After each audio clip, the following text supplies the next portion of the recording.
દર્શક મિત્રો, આપ સૌને મારા પ્રણામ અને નમસ્કાર. મિત્રો, નસીબ, ભાગ્ય, કિસ્મત આ બધા શબ્દો ભલે નોખા નોખા હોય, પરંતુ એનો અર્થ તો એક જ થાય છે. આ સંસારમાં માનવ જીવનમાં ભાગ્યની મહત્વપૂર્ણ ભૂમિકા છે, નસીબની મહત્વપૂર્ણ ભૂમિકા છે. જે કોઈ ન કરાવી શકે એ મનુષ્ય પાસે ભાગ્ય કરાવી શકે. એટલે તો એક દુઆમાં કહ્યું છે કે નસીબના નખરા જાજા અને નસીબ નચાવે નાચ, નસીબ વિન મળે નહીં સુખ વિદ્યા કે સુહાસ. એટલે દર્શક મિત્રો, આ ખૂબ જ કરુણ હૃદયસ્પર્શીય પ્રસંગ છે. એને પૂરું સાંભળજો.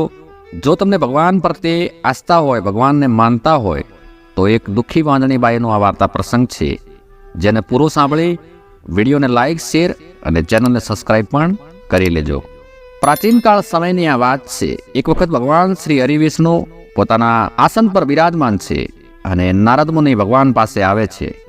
ભગવાન દેવર્ષિ નારદને કામ સોંપે છે કે મૃત્યુલોકમાં જાઓ અને એક ગરીબ દુખિયારી બાઈ જે વાંદણી છે, એના લગ્ન થયાને 20 વર્ષનો વખત વીતી ગયો છે, પરંતુ એને કોઈ સંતાન નથી. એ બાઈ વર્ષોથી મારી આશાએ બેઠી છે કે મારો નાથ એકના એક દિવસ મારો ખોળો જરૂર ભીનો કરશે. વર્ષોથી એ મારી ભક્તિ કરે છે, પૂજા પાઠ કરે છે, દાન પુણ્ય કરે છે, પરંતુ દેવર્ષિ એના ભાગ્યમાં સંતાન સુખ નથી. એના ભાગ્યમાં વાંજ્યાપણું લખ્યું છે. તમે જાઓ અને એને એટલું જણાવી દો કે એના ભાગ્યમાં સંતાન સુખ નથી. તો ખોટી ભગવાનની આશા રાખીને બેઠી છે. નારદ મુનિ ભગવાનને કહે છે કે પ્રભુ, તમે મને આવું કામ સોંપશો નહીં. એ દુખિયારી બાઈ વર્ષોથી તમારી આશાએ જીવી રહી છે, એને તમારી ઉપર શ્રદ્ધા છે. હું તેને જઈને આવો દુઃખ ભરેલ સંદેશ આપીશ તો તે કેટલી દુઃખી થશે. માટે પ્રભુ, મારા ઉપર કૃપા કરો અને આવું કામ મારાથી ના કરાવો. પરંતુ ભગવાન શ્રી વિષ્ણુ નારદને કહે છે કે તમારે મૃત્યુલોકમાં તો જવું જ પડશે અને વાંદણીબાઈને આટલો સંદેશો તો આપવો જ પડશે. ભગવાનનો આદેશ માનીને નારદજી તો પૃથ્વીલોકમાં આવે છે.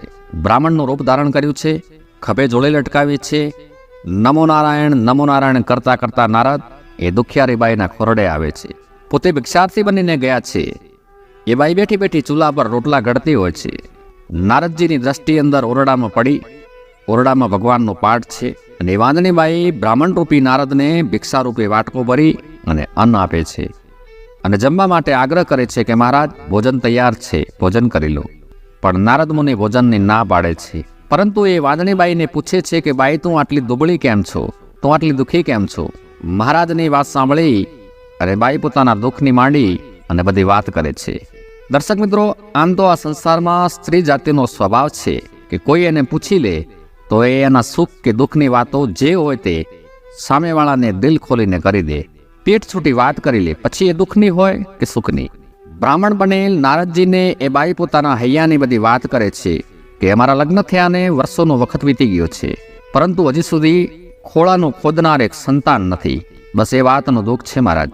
પરમાત્માની દ્રષ્ટિ મારી ઉપર ક્યારે પડે છે એ દિવસની રાહ જોઈને બેઠી છું. ત્યારે નારદજીએ બાઈને હિંમત કરીને કહ્યું કે તારા ભાગ્યમાં સંતાન સુખ નથી. તારા ભાગ્યમાં ભાગ્ય દેવતાએ વાંજ્યાપણું લખ્યું છે. ભાગ્યનું લખેલ સ્વીકાર કરી લે બેટી. એ વાંદણી બાઈને ખબર ન હતી કે આ નારદજી છે અને એમને કોણે મોકલ્યા છે. બસ પછી નારદ મુનિ તો ત્યાંથી નીકળી ગયા અને પાછા વૈકુંઠમાં ગયા. એ વાતને 10 વર્ષથી વધારેનો વખતનો સમય વીતી ગયો અને ફરીવાર નારદજી મૃત્યુલોકમાં આવ્યા અને ફરતા ફરતા એમને વિચાર આવ્યો કે ઘણો સમય વીતી ગયો છે, એ દુખિયારી બાઈના હાલચાલ પૂછતો જાઉં. નારદ મુનિએ તો ફરીવાર એ જ બ્રાહ્મણનું રૂપ ધારણ કર્યું અને ખભે ખડીઓ લટકાવી અને બાઈના ઘરે ગયા. દૂરથી નારદજીની નજર પડી તો ફળિયામાં નાના મોટા 5 છોકરાઓ રમે છે. નારદજીને વિચાર આવ્યો કે એની કોઈ બહેનના ભાણિયા હશે અથવા તો એના કોઈ ભાઈના પુત્રો હશે. નારદજીએ ડેલી આગળ જઈને અવાજ કર્યો. પેલી બાઈ વાટકો ભરી અને અન્ન આપવા આવી. પણ એ બાઈએ ધ્યાનથી નારદજી સામે જોયું તો તે ઓળખી ગઈ. એમને આવકાર આપ્યો, બેસવા માટે આસન આપ્યું અને જમવા માટે આગ્રહ કર્યો અને પછી કહ્યું કે મહારાજ, ખોટું ન લગાડશો, પરંતુ એક વાત કરી દઉં. વર્ષો પહેલાં તમે જ આવ્યા હતા અને મને કહ્યું હતું કે મારા ભાગ્યમાં સંતાન સુખ નથી, પણ વાંજ્યાપણું લખ્યું છે. પરંતુ પરમાત્માએ છેવટે મારી સામે જોયું અને મને 5 દીકરાઓનું સુખ આપ્યું. નારદજીએ કહ્યું કે બેટી, હું પણ તારા જેવો મનુષ્ય જ છું, ભગવાન નથી. ત્યારે મને જે લાગ્યું એ મેં તને કહ્યું હતું, પરંતુ મને એ તો જણાવ કે અચાનક પ્રભુની કૃપા તારી ઉપર થઈ કઈ રીતે? ત્યારે એ બાઈએ ઉત્તર આપ્યું કે એક દિવસ બપોરનો સમય હતો, હું રોટલા કરતી હતી અને એક ફકડ સાધુ મારા આંગણે પધાર્યા. એ ખૂબ જ ભૂખ્યા હતા મેં તેમને ભોજન કરાવ્યું અને ભોજન કરીને તે ખૂબ સંતુષ્ટ થઈ ગયા. પણ મહારાજ, એ સાધુ કોઈ બહુ પહોંચેલા સાધુ હતા. એ મારા દુઃખને કળી ગયા. એમને ખબર પડી ગઈ કે મારે શું દુઃખ છે. બસ જતા જતા એટલું બોલ્યા કે બેટી જા, મારો નાથ તારો ખોળો ભારે કરશે અને તારા ફળિયામાં 5 દીકરા ફુદરડા ભરશે. બસ મહારાજ, એ દિવસથી મારો દિવસ ફર્યો અને વર્ષોની તપસ્યાનું ફળ ઈશ્વરે એક જ સાથે મને આપી દીધું. હું તો એ સાધુ મહાત્માને શોધું છું. એક વખત એમના દર્શન થઈ જાય તો એમના ચરણ સ્પર્શ કરી અને ચરણામૃત લેવું છે. એ સાક્ષાત પરમાત્મા હતા. આટલું સાંભળીને નારદ મુનિનો પિત્તો ખસી ગયો. નારદજીને ક્રોધ આવી ગયો કે આ ભગવાન કેટલા બધા દગાખોર છે. મને વર્ષો પહેલા મોકલે છે કે વાંદણીબાઈને ભાગ્યમાં સંતાન સુખ નથી લખેલું, એવું કહેવા માટે મોકલ્યો. મને ખોટો પાડ્યો અને એક રસ્તે ચાલતા સાધુના કહેવાથી 5 દીકરાઓ આપી દીધા. ફરિયાદ લઈને દેવર્ષિ નારદ વૈકુંઠમાં જાય છે. આમ તો નારદને ભગવાનથી હંમેશા ફરિયાદો રહેતી જ. એક વખત નારદજી મૃતલોકમાં ફરવા નીકળ્યા એટલે ગામે ગામ હનુમાનજીના મંદિર જોયા. અને વાલા શ્રોતાજનો, આપણે જોઈએ જ છીએ કે કોઈ પણ ગામ એવું નહીં હોય કે જ્યાં હનુમાનજી મહારાજ પૂજાતા ન હોય. એટલે નારદે હનુમાનજીના ગામે ગામ નાના મોટા મંદિરો જોયા, પૂજા આરતીઓ થતી જોઈ, હનુમાન ચાલીસાના જાપ થતા જોયા.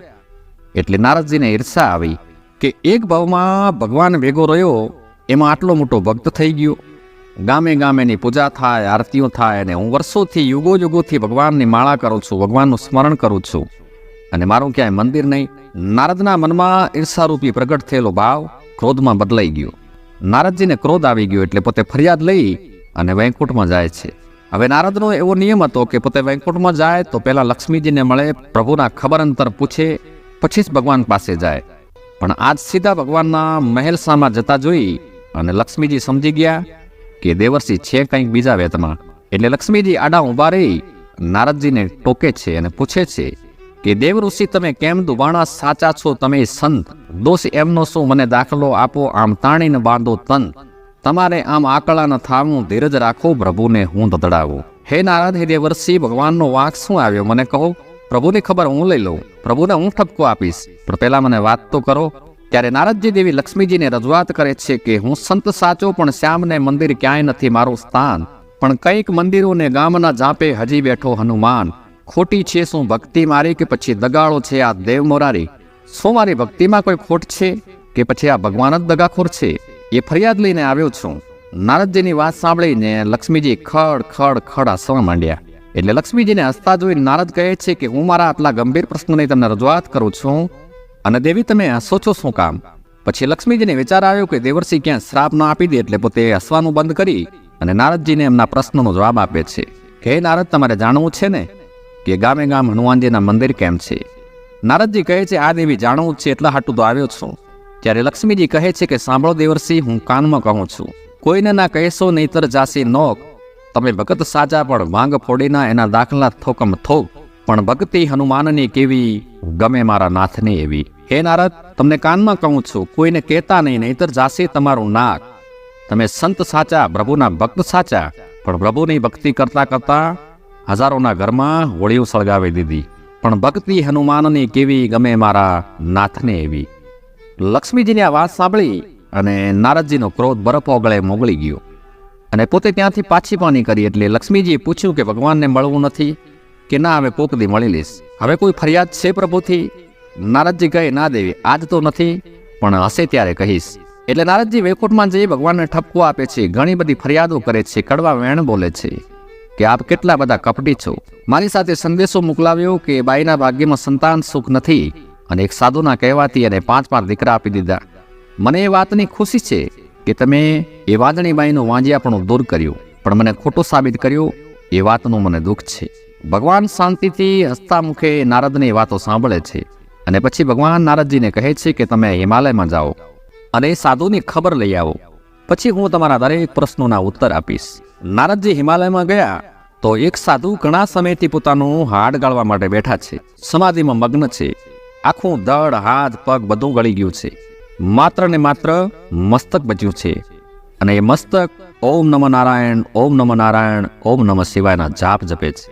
નારદજી આ બધું જોઈ અને પરત વૈકુંઠમાં ગયા અને ભગવાનને સાધુ વિશે એની ઘટના જણાવી.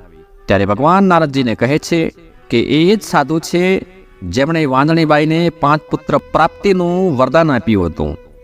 જેના ધડ ઓગળી જાય ને માત્ર મસ્તક નમો નારાયણના જાપ જપે એના બોલ મારે પણ પાળવા પડે છે નારદજી. ભાગ્ય દેવતા ભાગ્યના લેખ પણ બદલી દે છે. અને પછી ભગવાનની વાત સાંભળી અને નારદજીનો ક્રોધ ઉતરી ગયો. તો દર્શક મિત્રો, આ વાર્તા કહાનીના માધ્યમ થકી એ સમજી શકાય છે કે ભાગ્યમાં ના હોય તો પણ ભગવાન પ્રત્યેનો અતૂટ વિશ્વાસ અને ધીરજ ક્યારેક ભગવાનને પણ ભાગ્યના લેખ બદલવા મજબૂર કરે છે. અને એકના એક દિવસ સાધુ બનીને આવે કે પછી કોઈ બીજા રૂપમાં આવે અને આશીર્વાદ આપી જાય છે, વરદાન આપી જાય છે, પછી ખુદ ભાગ્ય દેવતા કે પરમાત્માને પણ એની આગળ ઝૂકી જવું પડે છે. હું આશા કરીશ કે આ પ્રસંગ તમને પસંદ આવ્યો હશે. પસંદ આવ્યો હોય તો લાઇક, શેર અને ચેનલને સબસ્ક્રાઇબ અવશ્ય કરશો. મળીશું આવો બીજો જ વાર્તા પ્રસંગ લઈને. ત્યાં સુધી આપ તમામને મારા જય શ્રી કૃષ્ણ, રાધે રાધે, જય શ્રી રામ.